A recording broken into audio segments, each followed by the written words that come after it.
जय श्री कृष्णा बच्चों। आज हम पढ़ रहे हैं आपकी हिंदी की कक्षा 5 पाठ 5 से अनोखी सूझ से प्रश्न उत्तर को आज हम समझेंगे। प्रश्न संख्या 13 है, देव दानव जब भोजन के लिए पहुंचे तो प्रजापति ने क्या किया। जब देवता और दानव दोनों भोजन के लिए पहुंचे तो प्रजापति ने क्या किया। तो इसका उत्तर है, उन्होंने देवताओं और दानवों को अलग अलग कमरे में बिठाया। प्रजापति ने क्या किया, देवता और दानव दोनों को अलग अलग कमरे में बिठाया और वहाँ मिष्ठान से भरे थाल भिजवा दिए। मिष्ठान का मतलब मिठाई, मिठाई से भरे हुए थाल भिजवा दिए और फिर उन्होंने कहा कि आपको बिना कोहनी मोड़े भोजन करना है। क्या करना है? बिना कोहनी मोड़े भोजन करना है।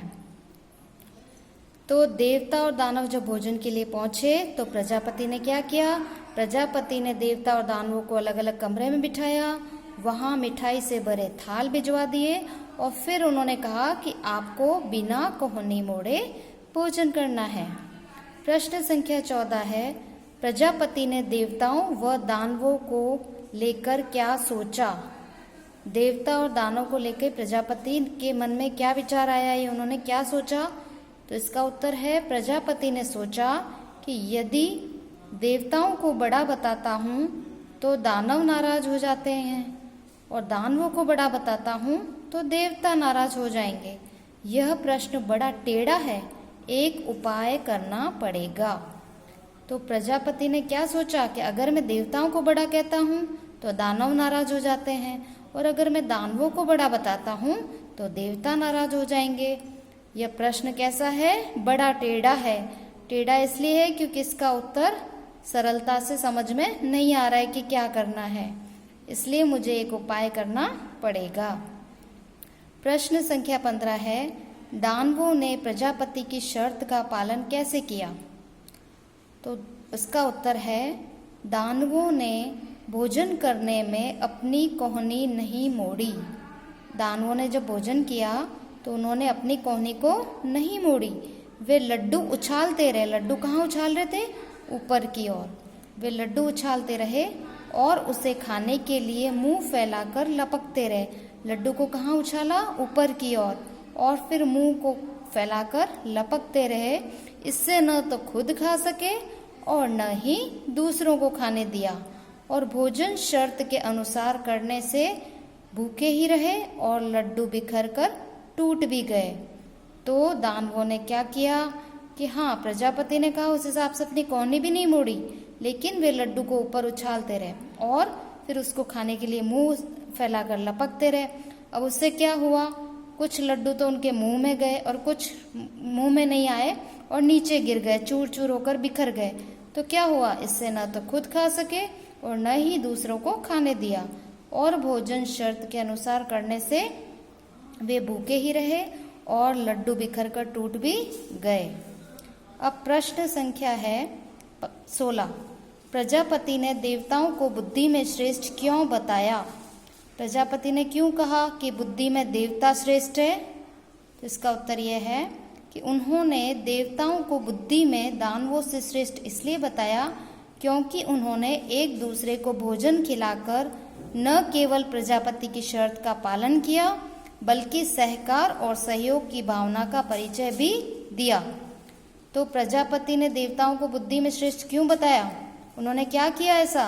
तो उन्होंने क्या किया, उन्होंने एक दूसरे को भोजन खिलाया, एक दूसरे के मुंह में ग्रास दिया, न केवल प्रजापति की शर्त का पालन किया बल्कि सहकार और सहयोग की भावना का परिचय भी दिया। देवताओं ने क्या किया था, एक दूसरे के सामने बैठ गए थे और एक दूसरे को उन्होंने भोजन खिलाया था। इससे उनकी कोहनी भी नहीं मुड़ी थी और ब्रह्मा जी की शर्त का पालन भी हो गया और लड्डू इधर उधर भी नहीं फैले, सबका पेट भी भर गया। तो उन्होंने क्या किया, प्रजापति की शर्त का पालन किया और सहकार और सहयोग की भावना का परिचय दिया। और बल्कि दानवों ने क्या किया था, न तो खुद खाया और न दूसरों को खाने दिया, जबकि देवताओं ने क्या किया, खुद भी खाया, एक दूसरे को खिलाया। इस तरह उन्होंने अपनी शर्त का पालन किया। प्रश्न संख्या 17 है, अनोखी सूझ कहानी में क्या संदेश दिया गया है। इस कहानी में क्या संदेश दिया है, या प्रश्न ये भी कह सकते हैं अनोखी सूझ कहानी से आपको क्या शिक्षा मिलती है, इससे आपने क्या सीखा इस कहानी से। तो इसका उत्तर है अनोखी सूझ कहानी में यह संदेश दिया है कि जिसके पास बुद्धि है उसी के पास बल है। जिसके पास क्या है, बुद्धि, जिसके पास बुद्धि है, दिमाग है, उसी के पास बल है। बल मीन्स ताकत, उसी के पास ताकत है। सहयोग और सहकार की भावना के साथ बुद्धि से काम लेने पर किसी भी बलशाली व्यक्ति को परास्त किया जाता है। बलशाली को परास्त कर सकते हैं। देखो, ये देवता जो थे उनके पास क्या थी, बुद्धि, और दानवों के पास क्या था, बल। वो चाहते अगर दानव अपनी बुद्धि का प्रयोग करते तो वो भी देवता की तरह ही आमने सामने बैठकर भोजन कर सकते थे, लेकिन उन्होंने किसका प्रयोग किया, अपने बल का प्रयोग किया। लड्डू ऊपर उछाल उछाल के खाते रहे, न तो खुद खा पाए न दूसरों को भी खाने दिया। तो इससे क्या हुआ, कौन श्रेष्ठ हो गई, बुद्धि। तो हर जगह बल काम नहीं आता, हर कार्य को बल के द्वारा नहीं जीता जा सकता।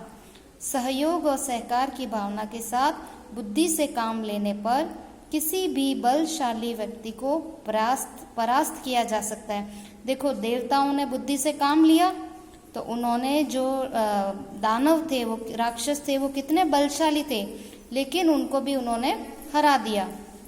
पाठ में यह भी संदेश दिया गया है कि हमें जियो और जीने दो की भावना के साथ कार्य करना चाहिए। तो पाठ में क्या संदेश दिया है कि हमें जियो और जीने दो, यानी खुद भी चैन से जियो और दूसरों को भी चैन से जीने दो। इस भावना के साथ हमको कार्य करना चाहिए। तो अनोखी सूझ कहानी में यह संदेश दिया है कि जिसके पास बुद्धि है उसी के पास बल है। सहयोग और सहकार की भावना के साथ बुद्धि से काम लेने पर किसी भी बलशाली को परास्त किया जा सकता है। पाठ में यह भी संदेश दिया गया है कि हमें जियो और जीने दो की भावना के साथ कार्य करना चाहिए।